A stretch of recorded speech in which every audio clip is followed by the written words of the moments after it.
Sekali sekali tak apa. Udah pun lewat Pak.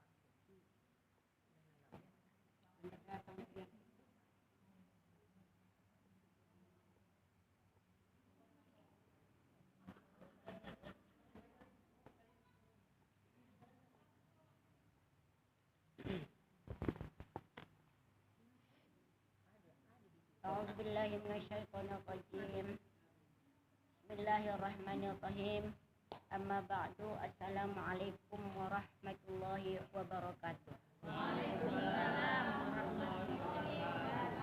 الحمد لله رب العالمين نحمده ونستعينه ونستغفره ونعوذ بالله من شرور أنفسنا ومن سيئات أعمالنا من يهد الله فلا مضل له ومن يضلل فلا هادي له. Juga syukur kita kepada Allah Subhanahu wa taala yang banyak melimpahkan rahmat kurnia-Nya kepada kita, memberikan taufik hidayah beserta inayahnya, dan juga memberikan banyak nikmat kepada kita pada sore hari ini, terutama nikmat iman, nikmat Islam, nikmat kesehatan, kesempatan. Juga Allah berikan kepada kita nikmat umur yang panjang, di mana di bawah-bawah umur kita saat ini sudah banyak yang meninggalkan kita, tapi insya Allah Allah memberikan umur yang panjang, nikmat kepada kita pada hari ini. Kemudian Allah berikan kepada kita kesehatan, kesempatan dan kemauan, sehingga pada sore hari ini insya Allah kita dapat bersama-sama berkumpul di ruangan di masjid yang kita cintai ini dalam rangka melaksanakan ibadah rutin kita kepada Allah Subhanahu wa taala. Dan kita berharap dan selawat beriring salam kita sampaikan kepada Nabi kita Habibullah Muhammad Rasulullah sallallahu alaihi wasallam, dengan datangnya beliau membawa ajaran yang benar kepada kita sampai pada sore hari ini. Sebahagian daripada ajaran beliau dari Allah Subhanahu wa taala insyaallah dapat kita amalkan. Dan kita berharap kepada beliau kiranya di suatu saat nantinya ada satu bantuan yang dapat membantu kita, ada satu pertolongan yang dapat menolong kita, yang kita harapkan syafaat dari Rasulullah sallallahu alaihi wasallam. Amin ya rabbal alamin. Yang kami hormati orang-orang tua kami, ibu-ibu, saudara-saudariku sekalian, seluruh jemaah yang hadir pada sore hari yang berbahagia. Ibu-ibu, saudara-saudariku sekalian yang kami hormati dan kami muliakan, topik ceramah kita pada hari ini adalah masalah doa Nabi Ibrahim terhadap anaknya. Maka kita ambillah satu contoh dan akibat bahwa kita yang hidup ini adalah mendoakan anak kita supaya menjadi anak-anak yang soleh, dan mendoakan orang-orang lain supaya juga menjadi orang-orang yang baik. Ibu-ibu, saudara-saudari sekalian yang kami hormati dan kami muliakan, Allah Subhanahu wa taala menyuruh kita berdoa. Kata Allah, minta kamulah pasti akan kukabulkan. Makanya Ibrahim menyuruh kita untuk berdoa. Nabi Ibrahim berdoa, maka ini perlu kita contoh. Ibu-ibu, saudara-saudariku sekalian yang kami hormati dan kami muliakan, Ibrahim mendoakan anaknya, anak cucunya supaya menjadi orang yang baik. Nanti ibu tengok di rumah surah Ibrahim ayat 40 dan 41. Bismillahirrahmanirrahim. Rabbi ja'alni muqimas shalah wa zurriyati. Rabbana wa taqabbal du'a. Rabbana ghafirli wa liwalidayya wa lil mu'minina yawma yaqumul hisab. Artinya, Rabbi ja'alni muqimas shalah wa zurriyati, artinya, ya Allah, jadikanlah aku dan anak-anak cucuku supaya tekun melaksanakan salat. Rabbana taqabbal du'a, ya Allah, kabulkanlah permintaanku. Itu yang pertama. Nabi Ibrahim mendoakan anak-anak cucunya, mendoakan dia dan anak cucunya. Rabbi ja'alni muqimas shalah wa zurriyati, ya Allah, jadikanlah aku dan anak cucuku menjadi orang yang tekun melaksanakan salat. Ini doa kita, ibu. Kenapa ini yang didoakan Nabi Ibrahim? Karena kita, ibu, membutuhkan anak yang soleh.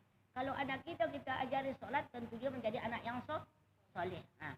Rabbi ja'alni muqimas shalah wa zurriyati, ya Allah, jadikanlah aku dan anak-anak cucuku di belakang hari nantinya menjadi anak yang tekun melaksanakan salat. Rabbana wa taqabbal du'a, kata Nabi Ibrahim, ya Allah, terimalah doaku.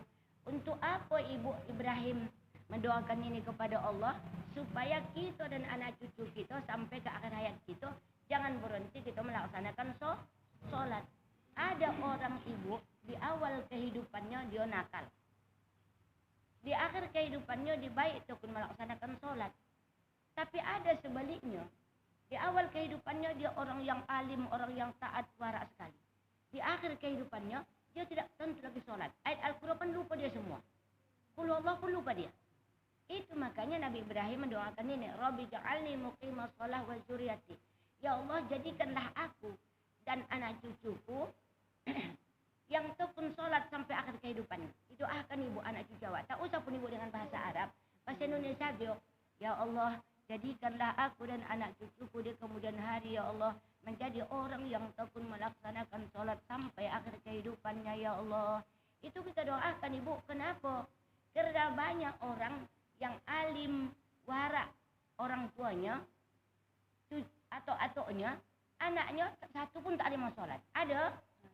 Ada. Nah itu dia bu. Makanya itu dijagakan oleh Nabi Ibrahim. Maka itu diminta kepada Allah. Maka kita pun meminta kepada Allah, ya Allah jadikanlah aku dan anak cucuku ya Allah sampai di akhir kehidupan kami orang yang taat melaksanakan sholat ya Allah. Itu kita doakan.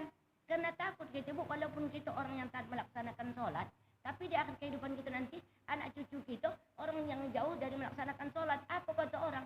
Kalau orang tuanya dulu atau atuknya orang yang alim, ustaz, melaksanakan sholat, tak berhenti sholat kata orang. Tapi tengok kan anak-anaknya, cucunya satu tak ada, bukan orang soleh, salih semua. Itulah yang kita takutkan. Makanya Nabi Ibrahim melaksanakannya ini, jadi kita mengambil akibat dan contoh supaya kita juga mendoakan kita dan anak cucu kita. Rabbana wa taqabbal du'a, ya Allah kabulkanlah doaku, kata Ibrahim. Nah itulah dia. Kemudian yang kedua Nabi Ibrahim mendoa lagi. Rabbi ghafirli wali walidayya walil mu'minina yauma yaqumul hisab. Itu ayat 41. Kenapa Nabi Ibrahim mendoakan itu? Rabbi ghafirli wali walidayya walil mu'minina yauma yaqumul hisab. Ya Allah, ampuni dosaku dan dosa kedua ibu bapakku dan dosa orang-orang yang beriman tatkala datang hari kiamat. Coba ibu tengok. Bukan awak saja sama orang tua awak yang didoakan, tapi Ibrahim mendoakan orang-orang yang beriman tatkala datangnya hari kiamat. Kenapa ibu doakan Nabi Ibrahim orang yang beriman supaya dia tetap beriman datang hari kiamat?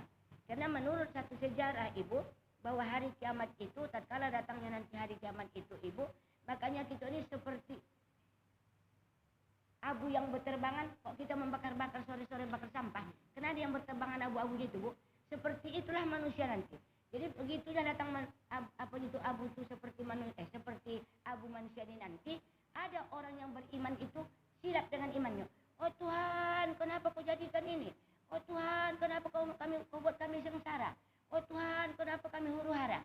Berarti udah rusak iman kita. Kenapa? Karena itu adalah rukun iman yang keberapa bu? Yang kelima.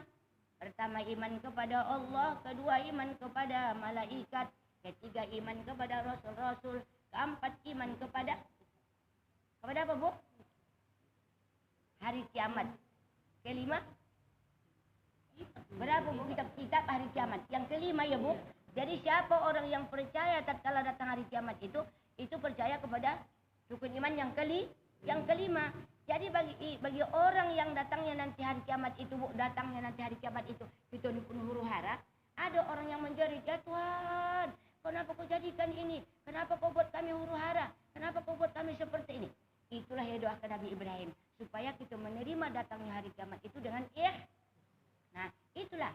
Jadi Ibrahim itu mendoakan kita, mendoakan dua ibu bapa kita, mendoakan orang-orang yang beriman.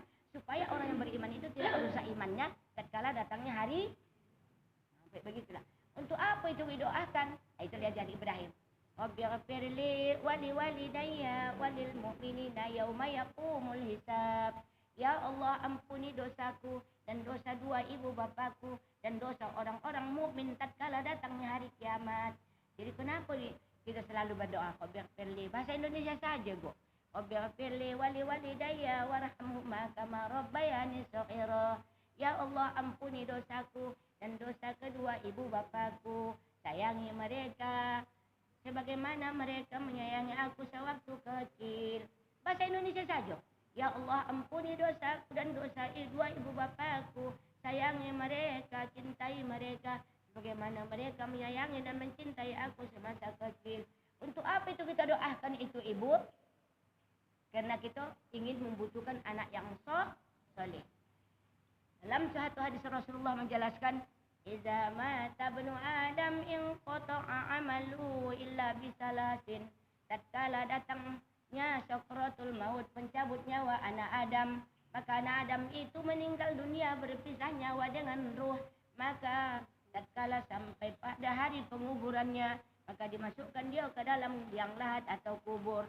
Semuanya terputus untuk dia, apalagi semuanya dunia ini. Harta yang banyak akan tinggal, ya bu, kebun yang banyak akan tinggal, rumah yang indah akan tinggal, perhiasan yang banyak semua akan tinggal. Yang qata'a amalu, semuanya terputus, illa bisalasin, kecuali ada 3. Mana itu yang 3 tuh? Shadaqatun jariyah. Kalau ada kita banyak bersedekah semasa hidup kita, ini masjid. Setiap kita masuk ke dalam masjid, berimpak. Atau kita lewati ada tangguk-tangguk, kita tengok untuk membangun masjid, masukkan bismillahirrahmanirrahim saja berimpak lillahi ta'ala. Shadaqatun jariyah. Begitu kita masukkan ke situ, kok nak 5.000 pun ibu, kok nak 10.000 lagi banyak-banyak. Ya bu, ondak merah, ondak biru, ondak bersedekah awak, ondak berimpak sedekah. Impak wakaf sedekah. Kalau wakaf nanti, itu dia untuk berkelanjutan selama-lamanya.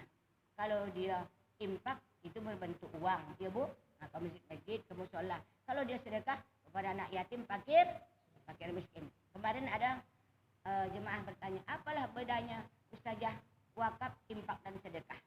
Nah, kalau sedekah itu bisa kepada anak yatim, fakir miskin, du'afa, janda-janda, ya bu. Nah, itu dia. Jadi untuk apa itu ibu? Itulah dia nanti menolong kita di dalam kubur. Ada 3 yang banyak menolong kita di dalam kubur.